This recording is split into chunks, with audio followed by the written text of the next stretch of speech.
Thomas Shelby, one of the most recognizable fictional characters ever created. A brilliant strategist, a ruthless gang leader, a decorated war veteran, a politician, a businessman, a man capable of terrifying an entire city with nothing more than a quiet sentence. Millions of people know his story. But there's just one problem. Thomas Shelby never existed. Or at least that's what we've been told. Since Peaky Blinders first aired in 2013, one question has refused to disappear. Who was the real Thomas Shelby? Search that question online today and you'll find thousands of articles, hundreds of videos, millions of discussions. Most of them point to one man, a Birmingham gangster named Thomas Gilbert. Better known on the streets as Kevin Mooney. According to countless websites, Gilbert was the leader of the original Peaky Blinders. Some even call him the real Tommy Shelby. It sounds like the perfect story, a forgotten gangster, rediscovered more than a century later because of a television show. But here's where things become interesting.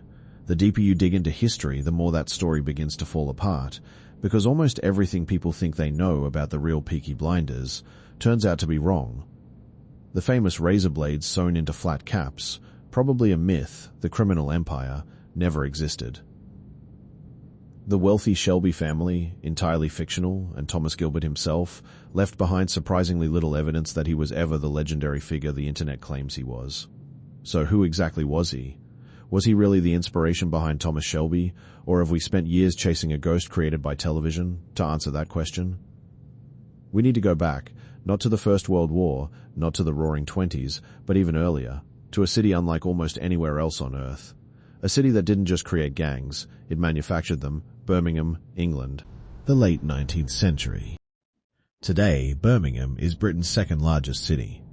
Glass skyscrapers, universities, shopping districts, a modern European metropolis, but in the 1880s it looked like another world.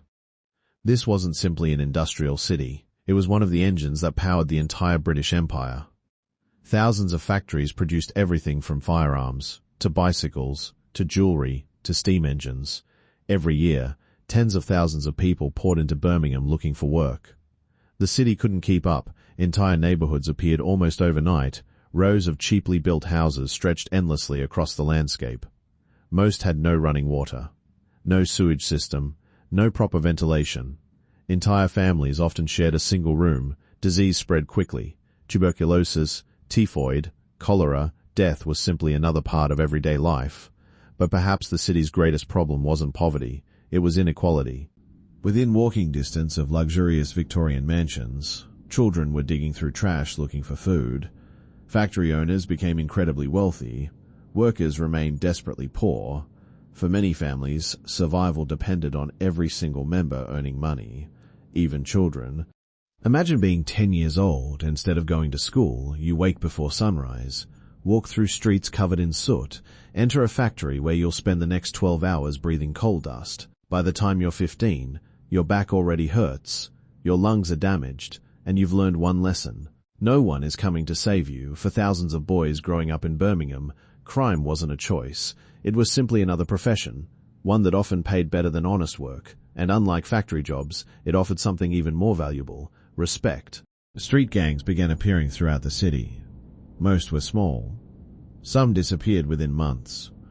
Others controlled only a few streets, but one group became different.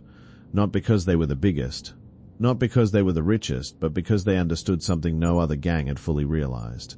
Fear could be manufactured, not just through violence, but through image. Long before Hollywood understood branding, the Peaky Blinders had already mastered it. They dressed better than everyone else around them. Tailored jackets, silk scarves, polished boots, bell-bottom trousers, long overcoats, and of course their famous flat caps. To the average factory worker, they looked almost wealthy. That appearance became part of their weapon. When a group of well-dressed young men turned a corner, people crossed the street before anything happened. Sometimes, appearance alone was enough. But here's something that almost every TV viewer gets wrong. The Peaky Blinders weren't sophisticated masterminds. They weren't criminal CEOs. They weren't building multinational empires. Most of them were barely adults. Many were teenagers. Their crimes were often surprisingly ordinary: street robbery, extortion, illegal gambling, assault. occasionally worse. They ruled through intimidation, not intelligence, and certainly not political influence. The version immortalized by TV wouldn't appear until decades later, which raises an obvious question. If the real Peaky Blinders looked nothing like the ones on Netflix, then where did Tommy Shelby come from? And why does one obscure gangster named Thomas Gilbert keep appearing every time historians try to answer that question? Because the truth is both far more complicated and far more interesting than fiction. History has a habit of leaving behind traces of remarkable people. Letters, photographs, diaries, memoirs. But when it comes to Thomas Gilbert, history becomes strangely silent. No confirmed portrait, no autobiography, no interviews, no personal writings, almost nothing survives, only scattered police reports, a handful of newspaper articles, and fragments of evidence that historians have spent decades trying to piece together. Ironically, the man many people call the real Thomas Shelby is one of the hardest figures from Birmingham's criminal underworld to reconstruct, and perhaps that's exactly why he has become so fascinating. Unlike many famous criminals, Thomas Gilbert never became a national headline. He wasn't Britain's most wanted man. He didn't build a criminal empire. He didn't leave behind a legacy of spectacular robberies. In fact, to the authorities of his own time, he was simply another violent young man from one of Birmingham's poorest neighborhoods, which is why so few people paid attention to him. Nobody expected that more than a century later, millions of people around the world would search for his name. Exactly when Thomas Gilbert was born remains uncertain. Most historians agree only on the basics. He was born in Birmingham during the late 19th century. He grew up surrounded by poverty, factory smoke, overcrowded housing, violence. The same streets that shaped thousands of other working-class children. For boys growing up in neighborhoods like Small Heath and Cheapside, education was rarely the path to success. Many left school before they were teenagers. Some never attended regularly at all. Work came first, and for those who couldn't find work, the streets offered another career. Thomas Gilbert belonged to that generation, a generation raised by Birmingham itself. This is where the mystery begins. Open almost any modern article about Thomas Gilbert, and you'll notice something unusual. He's often introduced by two completely different names, Thomas Gilbert and Kevin Mooney. At first glance, it sounds like two separate people, but historians generally agree they were one and the same. So why the second name? The honest answer is, we don't know. No surviving document explains its origin. Some researchers believe it came from Birmingham's large Irish community. Others suggest it was simply a street nickname, perhaps even an alias used to confuse the police. But there is no evidence strong enough to confirm any of these theories, and that's an important lesson whenever we talk about history. Sometimes, the most honest answer is simply, we don't know. Today, countless websites confidently describe Thomas Gilbert as the leader of the original Peaky Blinders. It makes for a great headline, but reality isn't quite that simple. The biggest problem is that the original Peaky Blinders weren't an organized crime family. They weren't the mafia. They weren't the Shelby Company Limited. There was no formal hierarchy, no membership list, no official chain of command. Instead, they were a loose collection of young men connected by friendship, family ties, shared neighborhoods, and criminal activity, which makes identifying a single leader almost impossible. Even so, Thomas Gilbert's name appears in historical records more frequently than many others. Police reports repeatedly identify him as one of the gang's most prominent members. That has led many historians to believe he may have been one of its leading figures, possibly even its most influential member. But calling him the undisputed leader goes further than the evidence allows, and that's an important distinction. If you've watched Peaky Blinders, you've seen political conspiracies, international smuggling, sophisticated business operations, meetings with members of parliament. The real gang looked nothing like that. Their crimes were far more ordinary: street robbery, extortion, illegal gambling, assault. Violence against rival gangs, occasionally, far worse. They didn't own luxury mansions. They didn't negotiate with government ministers. They didn't run multinational criminal organizations. They were street criminals. Dangerous ones, but street criminals nonetheless. Perhaps the most surprising thing about the Peaky Blinders wasn't how violent they were. It was how effectively they used reputation in working-class Birmingham. News traveled fast. If someone resisted the gang, everyone heard about it. If someone fought back, everyone heard about that too. Stories spread from pub to pub, from factory floor to factory floor. Soon, people were terrified long before they ever encountered the gang themselves.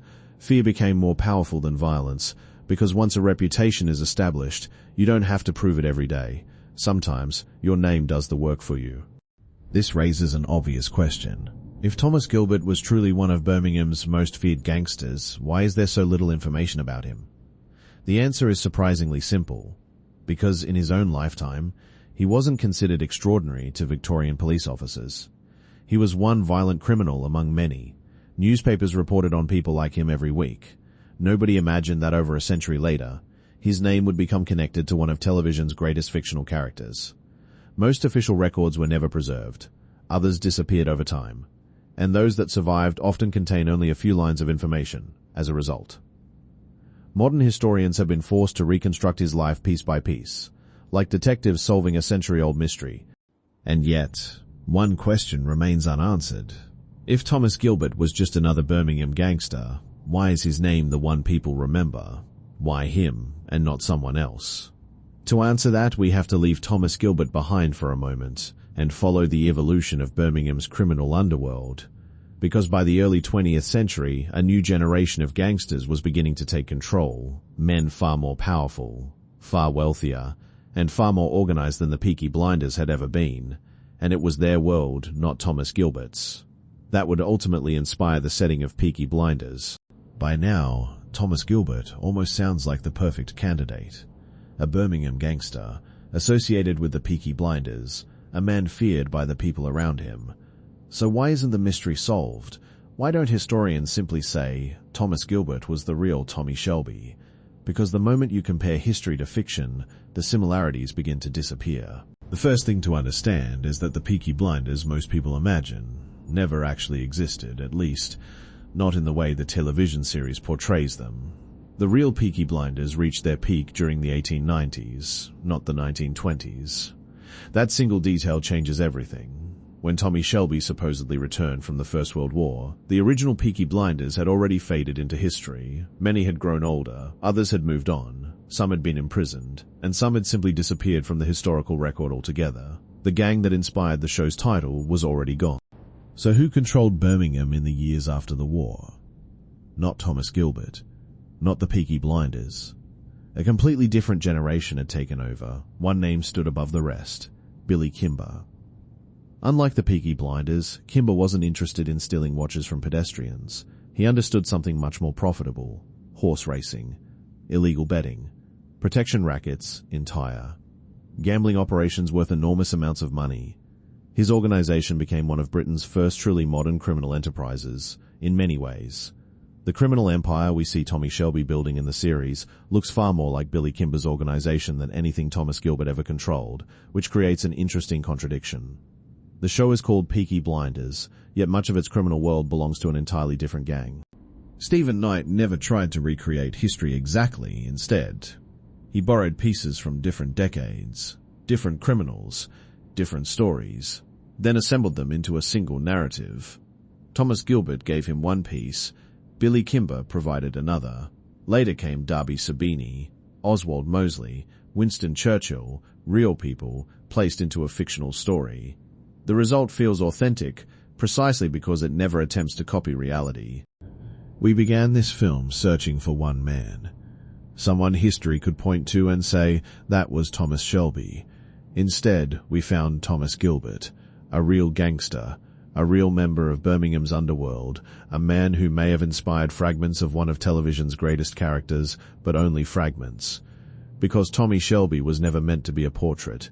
He was a mosaic, built from dozens of lives, dozens of stories, dozens of forgotten names. Thomas Gilbert was one piece. Billy Kimber was another. The streets of Birmingham added more, and Stephen Knight's own family memories completed the picture. So was Thomas Gilbert the real Tommy Shelby? Not exactly, but without men like him, Tommy Shelby could never have existed, and maybe that's the closest history can ever come to answering the question we asked at the very beginning. Who was the real Thomas Shelby? The answer is, there never was one.